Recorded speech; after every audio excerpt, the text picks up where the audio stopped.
askofu, ukiwa na waumini ambao wanakuja kanisani ili wakusaidie wewe, naomba ufisa bizera baza gufasha umwungere, ujue kwamba huna kanisa. umenye ko atashingiro, kwa sababu kuja kusali ni faida yako ya kiroho. Mwanaume anatumika, anapatia wewe, ni wewe, kwa sababu unamzidi nguvu. Mugabo arakora ati jewe ngaye mahera, umugore niwe ayara kuko umugore. Askofu wangu, mimi siwezi nikakubali nyumbani kwako. Amen. Bwana Yesu asifiwe. Amen.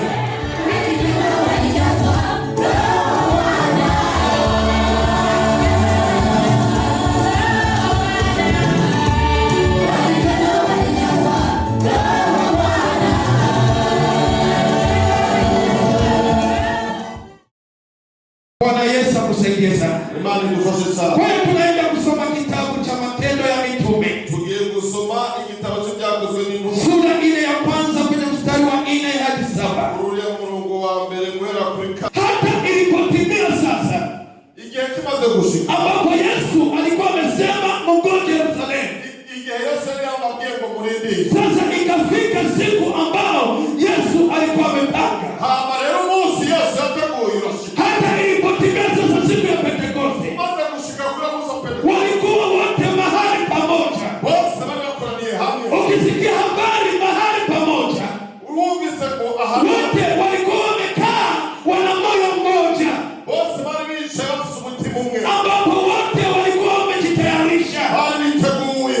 Sasa na tena Biblia inasema kwamba Biblia inavuga ngo watu hao walikuwa kwenye nyumba ya chumba juu kwenye ghorofa. itubwira ngo bari mu nzu yo hejuru. Basi ikatokea pepo mkali, hama haza igihinda, na tena wakaanza kunena kwa lugha. hama batangura kuvuga indimi. Yeyote akaanza kunena lugha ambaye alikuwa haongei.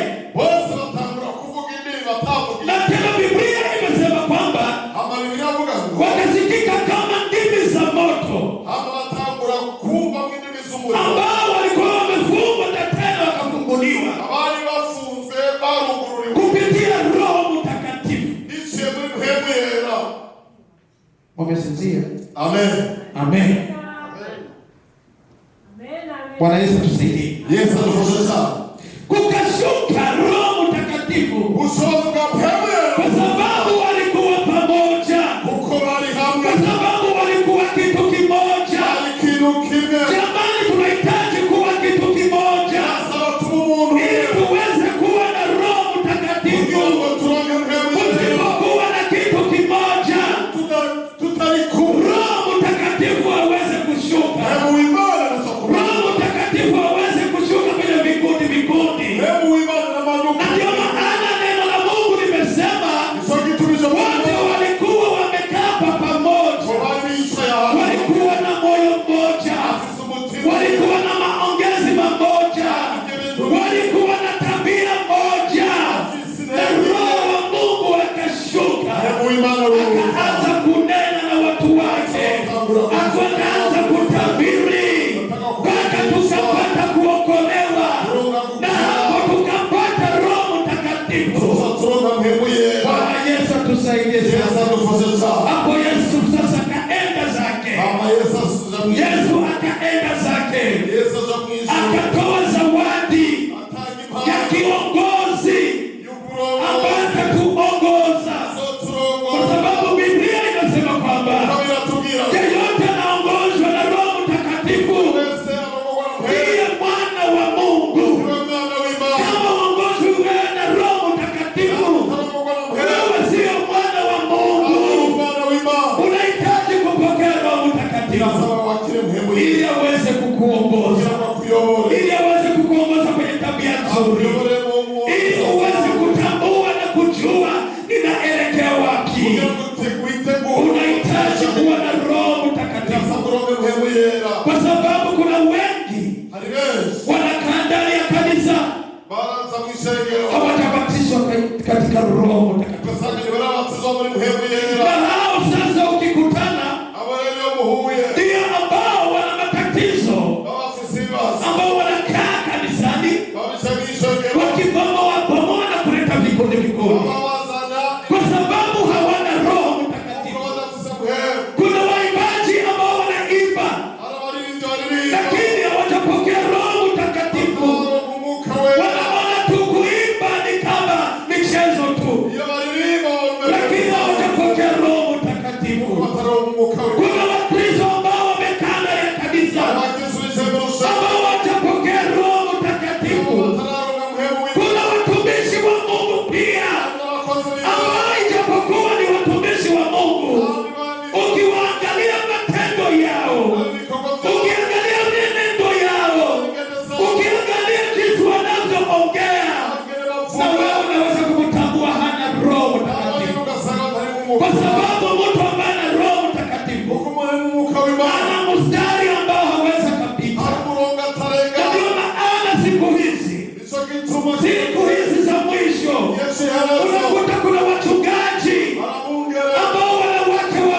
wake wawili.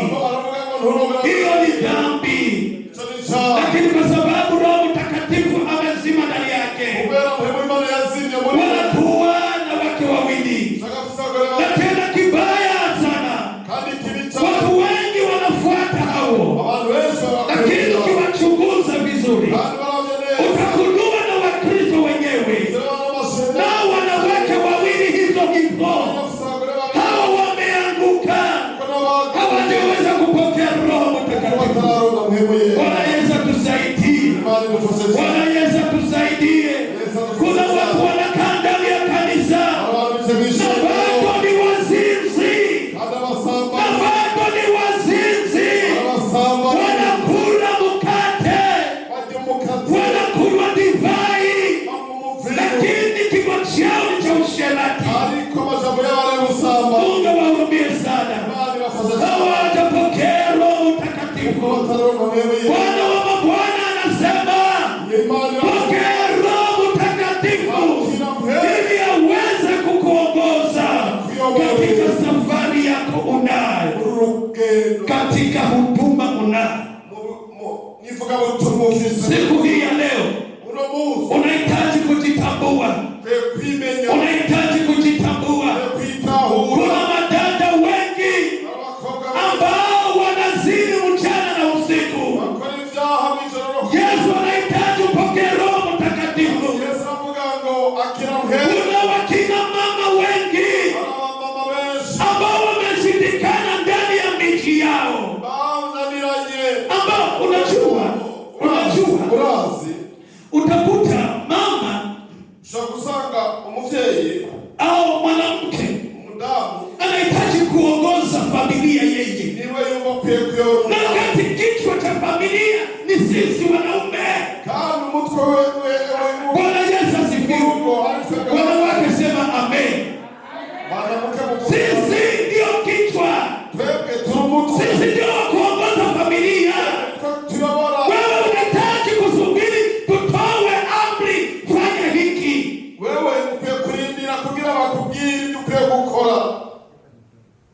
Wanawake, Bwana Yesu asifiwe.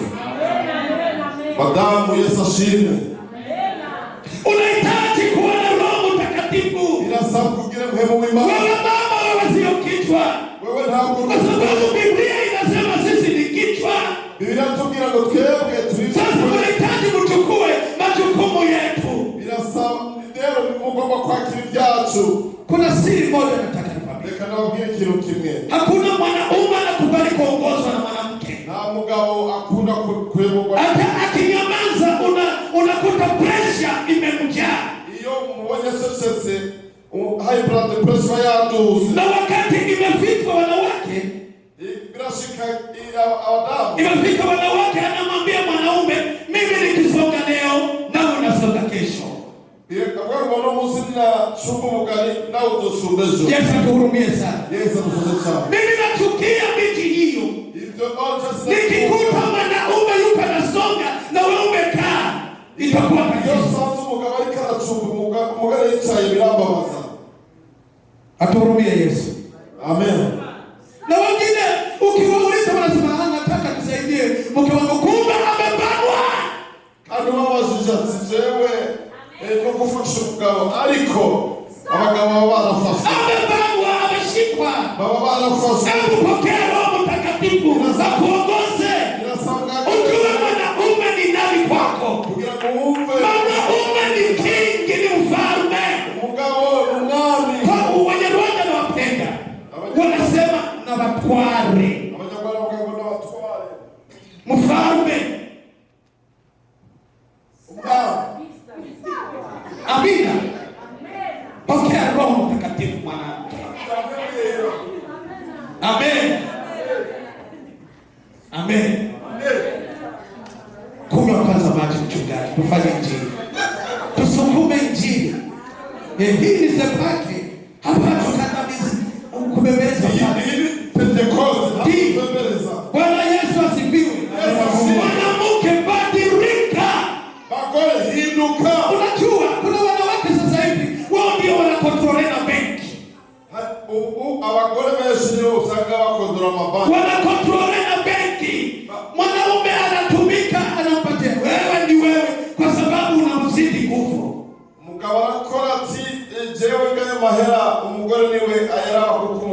askofu wangu mimi siwezi nikakubali nyumbani kwake. Amen. Bwana Yesu asifiwe. Amen. Mimi ndio nahitaji kupanga pesa tumpatie nani, tulipe nini. Yes. Ndio mama. Amen. Mimi ndio nahitaji kupanga. Wewe sawa kapanga. Sio mama Pita nipangie. Sema mama Pita mpangie. Kwa sababu mimi ndio kichwa la tete. La tete. Bwana Yesu asifiwe. Na watu wengi nyumba zimeharibika kwa sababu wamekosa Roho Takatifu. Unakuta mwanamume kila mtu na benki ya kwake. Hii nyumba gani? Hapo unatudanganya mimi ni mume na mke wakati mna benki mbili. Hama mkatubesha ngo n'umugabo n'umugore kandi mufisa amabenki abiri. Wewe unapokea mwanamke una benki ya kwako. Mwanaume ana benki ya kwake. Sasa umugabo afise benki iwe, umugore. Na tena unakuta wewe ni mwimbaji, wewe ni mchungaji au mhubiri au ni mkristo umebatizwa. Ukasanga wewe uri mchungaji, uri mwungere, cyangwa uri mkristo, cyangwa uri murerezi. Mimi nikigundua watu ambao wana benki mbili tutawatenga hapa. Nitwasanga wafisa kwa sababu mtakuwa mmejitenga nyinyi wenyewe. Ninahitaji tuseme neno la Mungu ili tuende mbinguni tukiongozwa na Roho Mtakatifu. Amen. Na tena hii siku haitarudi. Unahitaji kusikia neno hili. Bwana Yesu asifiwe. Bwana Yesu asifiwe. Roho Mtakatifu anataka ashuke ndani yetu. Uwe na benki moja. Pasiwe benki mbili ndani ya nyumba. Sisi wanaume, sisi huwa ukiona tumekaa, Roho wa Mungu anashuka ndani yetu na kujiuliza, je, nikifa familia itaishije? Atibega ejo ninapfa umuryango uzobaho gute? Lakini mwanamke naye anakaa anasema, je, mume wangu akifa itabaki na nini? Umugore nawe akavuga ngo mbega umugabo niyapfa nzobasigara iki? Wao wanawake mara nyingi kuna wakati unakuta mkiamuka anasema baba fulani. Hari gihe iyo muvyuse umugabo ahamagara ngo mbona ile parasera hujaniandika, je ukifa? Mbega utaranyandika mbere ni wapfa? Yeye anajua mwanaume ndo wakufa. Abadamu bibaza ko abagabo ari kufa. Anauliza, je ukifa itakuwaje watoto hao? Sasa umugore akavuga ngo mbega ni wapfa wana wazao. Bwana Yesu atusaidie sana. Imani kufuate sana. Roho Mtakatifu anahitaji kukuongoza. Kuna kitu kingine nataka nikuseme. Ijapokuwa kinaumiza lakini ukweli unahitaji usemwe. Inahitaji kuhubiri neno la Mungu. Unajua sisi tuko watu wa kiroho. Sasa mambo yakisha kuwa nje, utagundua yameanza kiroho. Unaona mtu akisha umwa na kwenda hospitali, msaidie mama huyu, ataanza kujisikia yeye mwenyewe ni kama anaumwa. Sasa hapo mzunguko umeanzia katika kiroho. Sasa ikisha kuwa katika kiroho, ndio inaambuka sasa, sote tunasema fulani ameumwa. Sasa kuna watu wengi ambao wakicheza taksi mume na mke, unakuta huyu anajaza cha kwake na huyu anajaza cha kwake. Ukiangalia katika kiroho, hapo shetani anaenda na kupeleka habari kwa Yesu. Shetani atatangura anapeleka habari kwa Yesu kwa sababu shetani mtisi. Shetani atangura gutwara ubutumwa kuri Yesu. Anasema Yesu akamwambia Yesu, Mariko Mariko na Miriam walikuwa mume na mke, bali umugabo n'umugore, lakini wao kwa kupenda pesa, kuko wakundi noti, kila mtu amejaza vya kwake, inamaanisha hawaishi pamoja. Wese atangura kuzuza ubwiwe, bivuga ko batari kumwe. Inaanzia hapo. Na bitangurira. Shetani anaanza kuchimba. Ama akataka kuimba. Siku nyingine ikindi gihe atakwambia hizi pesa ni za kwangu. Atashakubwira rero ati aya mafaranga ni kwangu. Na hizo ni za kwako. Nayo ni kwako. Nyumba inaanza kuwa shida. Amenzuka ataka kugira ibibazo. Bwana Yesu atuhurumie. Ninajua maisha tunaishi, tunahitaji pesa. Arazibazo dufise birasaba turonka amafaranga. Ila miji yetu ni ya zamani kuliko pesa. Ariko ibintu byacu ni iby'agaciro kuruta. Kwa hiyo tunahitaji kuongozwa nyakati zote na Roho Mtakatifu. Leo muri byose nasaba turongorwe n'Umwuka w'Imana. Bwana Yesu atusaidie. Yesu atufashe sana. Nimalizie hapa. Reka arangirize hano. Nimalizie hapa. Arangirize hano. Au niongeze tena neno la Mungu? Awe niongeze gatoyi. Niongeze. Amina. Roho Mtakatifu anasema tuongeze, tusukume injili. Kwa hiyo tunahitaji kuwa na Roho Mtakatifu. Kuna watu wakikutana na shida, unakuta nasema haya mambo yote mimi natoka kanisani, natoka kwenye kwaya. Atinya wewe ni bibazo akatoka kweli ndio ndavuye no mu rusengero ndavuye no muri kurara. Kuja pokea Roho Mtakatifu.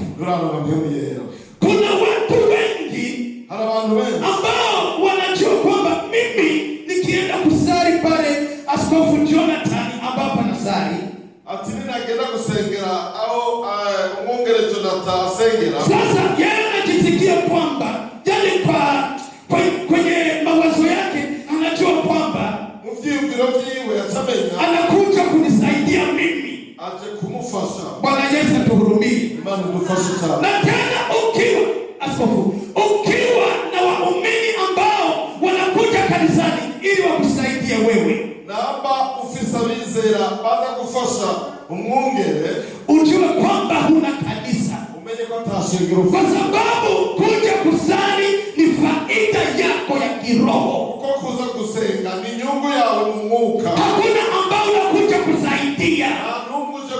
Mimi hunisaidii hata kidogo, bali wewe unajisaidia ili uweze kupata njia